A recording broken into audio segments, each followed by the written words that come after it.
नमस्कार, फाइटर समाचार में आपका स्वागत है। पेश आज 10 जुलाई शाम 7 बजे राजस्थान की खास खबरें। राजस्थान विधानसभा का मानसून सत्र इस बार सितंबर की जगह अगस्त के दूसरे या चौथे सप्ताह में आयोजित किया जाएगा, जिससे के लिए प्रक्रिया शुरू हो गई है। सत्र के करीब 7 से 10 दिन तक चलने की संभावना है। विधानसभा के 75 वर्ष पूरे होने के उपलक्ष्य में इसे अमृतकाल के रूप में मनाया जाएगा, जिससे कार्यक्रमों और प्रस्तावों को लेकर शनिवार को कैबिनेट बैठक में अंतिम निर्णय लिया जाएगा। सदन में अमृतकाल मनाने का प्रस्ताव पहले ही भेजा जा चुका है। दूसरी ओर जिलों में यूसीसी को लेकर हो रही जनसुनवाई के विरोध में कांग्रेस ने मोर्चा खोल दिया है, जिससे सदन में हंगामे के आसार हैं। गौरतलब है कि 16वीं विधानसभा का पिछला सत्र 24 दिनों तक चला था, जिसमें 6.10 लाख करोड़ रुपए का बजट पारित हुआ था। अब राज्यपाल की अधिसूचना के बाद सत्र की आधिकारिक तारीखें घोषित की जाएंगी। केंद्र सरकार ने इलेक्ट्रॉनिक उपकरणों के निर्माण को बढ़ावा देने के लिए बड़ा कदम उठाते हुए स्मार्टफोन, लैपटॉप और टीवी के 3 प्रमुख पुर्जों display assembly, lithium ion cell और इंडक्टर कॉइल पर लगने वाली 2.5% कस्टम ड्यूटी पूरी तरह से हटा दी है। यह कर छूट 31 मार्च 2029 तक प्रभावी रहेगी। इसके साथ ही लिथियम आयन सेल बनाने वाली 85 प्रकार की मशीनों को भी टैक्स से मुक्त कर दिया गया है। विशेषज्ञों का मानना है कि इस निर्णय से कंपनियों की उत्पादन लागत में कमी आएगी, जिसका सीधा लाभ उपभोक्ताओं को मिल सकता है। अनुमान है कि खुदरा कीमतों में 1% से 1.5% तक की कमी आ सकती है, जिससे 50,000 रुपये का स्मार्टफोन लगभग 500 रुपये तक सस्ता हो सकता है। हालांकि अभी तक किसी भी प्रमुख कंपनी ने कीमतों में कटौती की आधिकारिक घोषणा नहीं की है, लेकिन भविष्य में उपभोक्ताओं को राहत मिलने की पूरी संभावना है। राजस्थान में सरकारी विभागों में तबादलों का दौर जारी है और भाजपा प्रदेश कार्यालय में इसके लिए भारी भीड़ उमड़ रही है। आगामी पंचायत और निकाय चुनावों के मद्देनजर भाजपा संगठन कार्यकर्ताओं की परिवेदनाओं को प्राथमिकता दे रहा है। मुख्यालय को अब तक तबादलों से जुड़ी 26,000 अर्जियां प्राप्त हुई हैं, जिनमें से 17,000 शिकायतों की स्क्रूटनी के बाद संबंधित विभागों में भेज दिया गया है। सबसे अधिक आवेदन शिक्षा विभाग से संबंधित हैं, जिनकी निगरानी के लिए विशेष टीम गठित की गई है। वही ऊर्जा विभाग में भी तबादलों के लिए 3,000 से अधिक सिफारिशें आई हैं। या इंजीनियरों की परफॉर्मेंस रिपोर्ट की बारीकी से जांच की जा रही है और 3 साल से एक ही सीट पर जमे 1500 से अधिक अधिकारी कर्मचारियों का तबादला तय माना जा रहा है। प्रशासनिक और राजनीतिक दबाव के बीच विभाग योग्यता और प्रदर्शन को आधार बनाकर तबादला सूची को अंतिम रूप देने में जुटा है। हरियाणा के गुरुग्राम के सुशांत लोक में पुलिस और दीपक नांदल गैंग के बीच हुई भीषण मुठभेड़ में 4 बदमाशों की मौत हो गई। जानकारी के अनुसार गैंग के शूटरों ने एसजीटी यूनिवर्सिटी के संस्थापक के बेटे विशाल बेरी को घर में बंधक बनाकर करोड़ों की रंगदारी मांगी थी।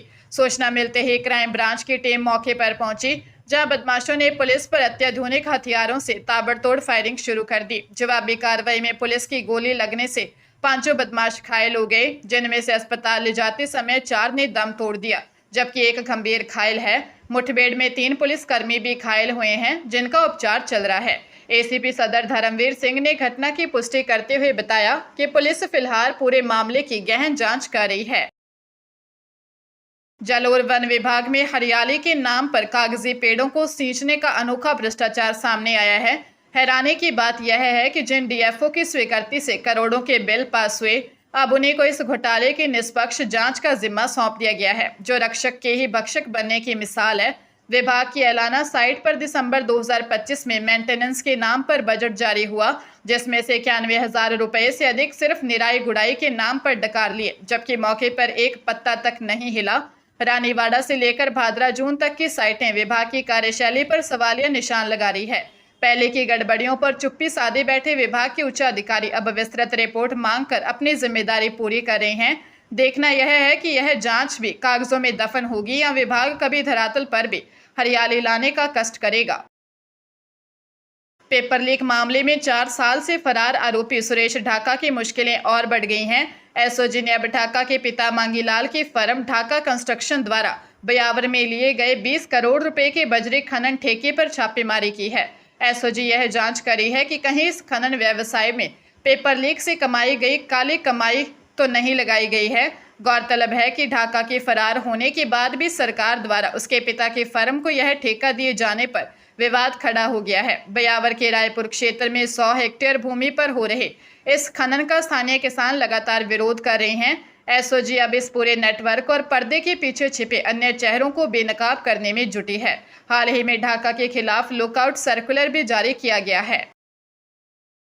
पंजाब के लुधियाना जिले के मोरिंडा सिटी पुलिस ने जमीन के नाम पर 42,50,000 रुपए की ठगी करने वाले एक बड़े गिरोह का पर्दाफाश किया है। पुलिस ने मामले में 5 महिलाओं समेत 12 लोगों के खिलाफ केस दर्ज किया है। कारोबारी सुनील कुमार सिंगला ने शिकायत दी थी कि आरोपियों ने एक मृत या लापता व्यक्ति को असली मालिक बनाकर 5 करोड़ से अधिक का जमीन का सौदा तय किया था। ठगों ने फर्जी पहचान पत्र तैयार कर बैंक खाते खुलवाए और शिकायतकर्ता से लाखों रुपए हड़प लिए। जांच में सामने आया कि एसबीआई के मुल्लांपुर और मोहाली शाखाओं के कुछ कर्मचारियों की मिलीभगत से बिना केवाईसी और पहचान दस्तावेजों की पुष्टि किए बिना खाता खोला गया था। पुलिस अब लक्की शर्मा समेत सभी नामजद आरोपियों की तलाश कर रही है और इस पूरे रैकेट की गहन जांच में जुटी है। सीबीएसई ने कक्षा 6 से 9 तक के विद्यार्थियों के लिए वाइल्ड विजडम ग्लोबल चैलेंज 2026 में भागीदारी के निर्देश जारी किए हैं। इस वर्ष की theme from the coastline to the sea floor an ocean odyssey है, जिसका उद्देश्य छात्रों को समुद्री जैव विविधता और पारिस्थितिकी तंत्र के प्रति जागरूक करना है। प्रतियोगिता के लिए 15 अगस्त तक निःशुल्क ऑनलाइन आवेदन किया जा सकता है। यह मुकाबला 5 चरणों में आयोजित होगा, जिसमें स्कूल, राज्य, जोनल, राष्ट्रीय और अंतर्राष्ट्रीय स्तर के प्रतिस्पर्धाएं शामिल हैं। प्रतियोगिता के सभी चरण अंग्रेजी भाषा में होंगे। राष्ट्रीय स्तर पर शीर्ष 3 टीमों को और विजेता शिक्षक समन्वय को all expense paid nature explorer trip का पुरस्कार दिया जाएगा। बोर्ड का मुख्य ध्येय विद्यार्थियों में पर्यावरण संरक्षण के प्रति समझ विकसित करना है, ताकि वे समुद्री दुनिया के रहस्यों को गहराई से समझ सकें। उदयपुर के सवीना थाना क्षेत्र में बाइक को धक्का लगाने की मामूली सी बात पर एक दोस्त ने नर्सिंग छात्र की जान ले ली। मृतक 23 वर्षीय दिनेश मीणा नर्सिंग कॉलेज में द्वितीय वर्ष का छात्र था और सवीना खेड़ा का निवासी था। घटना के अनुसार दिनेश अपने दोस्त ललित गमेती और एक अन्य साथी के साथ सेक्टर 14 से घर लौट रहा था। तभी रास्ते में उसकी बाइक खराब हो गई। दिनेश द्वारा ललित से बाइक को धक्का लगाने के लिए कहे जाने पर दोनों के बीच तीखी बहस हो गई, जो देखते ही देखते हिंसक झगड़े में बदल गई। ललित ने गुस्से में आकर दिनेश पर जानलेवा हमला कर दिया, जिससे वह गंभीर रूप से घायल हो गया और बाद में उसकी मौत हो गई। वारदात को अंजाम देने के बाद आरोपी ललित मौके से फरार हो गया। पुलिस अब आरोपी की तलाश में जुटी है। बाड़मेर में शुद्ध आहार मिलावट पर वार अभियान के तहत खाद्य सुरक्षा विभाग ने बड़ी कार्रवाई करते हुए 11 फर्मों पर कुल 16,78,000 रुपए का जुर्माना लगाया है। खाद्य सुरक्षा अधिकारियों द्वारा जिले के विभिन्न स्थानों से घी, पनीर, दही, मावा और मिठाई के सैंपल लेकर जांच के लिए जोधपुर लैब भेजे गए थे, जहां ये सभी सैंपल नॉन स्टैंडर्ड पाए गए। जांच रिपोर्ट के आधार पर खाद्य सुरक्षा अधिकारी राजेश कुमार जांगिड़ ने मामले को अतिरिक्त जिला मजिस्ट्रेट के समक्ष पेश किया, जिसके बाद कोर्ट ने दोषियों पर आर्थिक दंड का फैसला सुनाया। सीएमएचओ डॉक्टर विष्णुराम बिश्नोई ने बताया कि नियमों का उल्लंघन करने वाले फर्मों में से कई पर भारी जुर्माना लगाया गया है, जिसमें 3,50,000 रुपए तक की राशि शामिल है। स्वास्थ्य विभाग का यह अभियान आगे भी जारी रहेगा, ताकि आमजन को शुद्ध खाद्य पदार्थ मिल सकें। झालावाड़ के सरोला कलां थाना क्षेत्र में खंडी गांव में खेत के रास्ते के विवाद में हुए इंद्रराज ठाकर की हत्या के मामले में पुलिस ने 2 सगे भाइयों 42 वर्षीय भगवान दास और 38 वर्षीय राजेंद्र उर्फ राजू को गिरफ्तार कर लिया है। विवाद की शुरुआत करीब 20 दिन पहले हुई थी, जब आरोपियों ने पिता चित्रलाल ने इंद्रराज को अपने खेत में निकलने का रोक दिया था।